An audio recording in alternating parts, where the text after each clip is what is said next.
দেখুন, আজকে আমরা একটা পূর্ব ঘোষিত একটা কর্মসূচি ছিল। আপনারা জানেন আজকে রামপুরহাট পৌরসভার জন্মদিন, আর সেই জন্য আজকে আমরা এই দিনটাকে বেছে নিয়েছিলাম। ভারতীয় জনতা পার্টির যে বিপুল জয় পশ্চিমবঙ্গ রাজ্যে হয়েছে, সেই জন্য আমরা আজকে রামপুরহাট পৌরসভায় এসে আমাদের মাননীয় প্রধানমন্ত্রী নরেন্দ্র মোদীজির ছবি আমরা চেয়ারম্যানের রুমে লাগিয়ে দিই এবং তৃণমূল পরিচালিত এই পৌরসভায় আমাদের বিধানসভা নির্বাচনের আগে কিছু কিছু কাউন্সিলর হয়তো ভুলে গিয়েছিল যে পশ্চিমবঙ্গ ভারতেরই অংশ। তাই তারা যেন আগামী দিনে এই ভুলটা যেন না করে, সেই জন্য মাননীয় নরেন্দ্র মোদীজির ছবির সঙ্গে আমরা একটা ভারত মাতার ছবিও সেখানে লাগিয়ে দিই। এবং আমাদের এই যে পশ্চিমবঙ্গে বিপুল জয়, এই জয়ের জন্য আমাদের পৌরসভার যত স্টাফরা আছেন সবার সঙ্গে আমরা মিষ্টি বিতরণ করে আমরা নিজেরাও তাদের সঙ্গে মিষ্টি মুখ করি। মমতা সরকারের আমলে আমরা দেখেছি মমতা ব্যানার্জির ছবি থাকতো, তিনি রাজ্যের মুখ্যমন্ত্রী।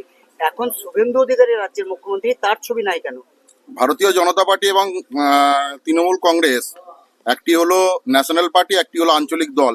এই দুটি দলের মধ্যে পার্থক্য থাকবে, এটাই তো স্বাভাবিক না? রাজ্যের মুখ্যমন্ত্রীর ছবি কেন দেওয়া হচ্ছে না?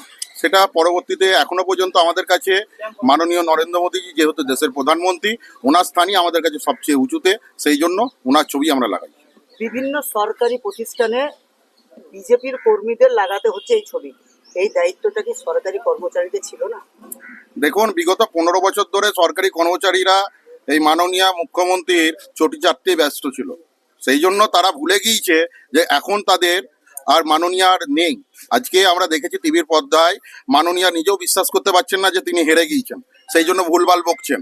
সরকারি কর্মচারীরা, কিছু কিছু সরকারি কর্মচারী, আমি সবার নাম বলবো না, তারা হয়তো এখনো পর্যন্ত ওই ভুল ধারণায় আছেন। মমতা ব্যানার্জি হয়তো আবার বেঁচে ফিরে আসবেন।